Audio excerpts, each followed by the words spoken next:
ధీంతన తోంతన నటరాజుకి నట భంగిమవో, ధీంతన తోంతన శంకరునికి సంకీర్తనవో.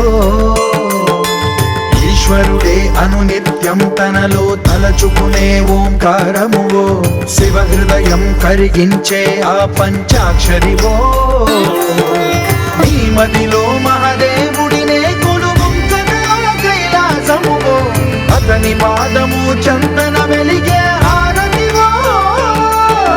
పామరునికి పరమేశ్వరుడిని అందించే మంత్రం నీవేనో. ధీంతన తోంతన ధీంతన తోంతన నటరాజుకి నట భంగిమవో, ధీంతన తోంతన శంకరునికి సంకీర్తనవో. ఈశ్వరుడే అనునిత్యం తనలో తలచుకునే ఓంకారమువో, శివ హృదయం కరిగించే ఆ పంచాక్షరివో.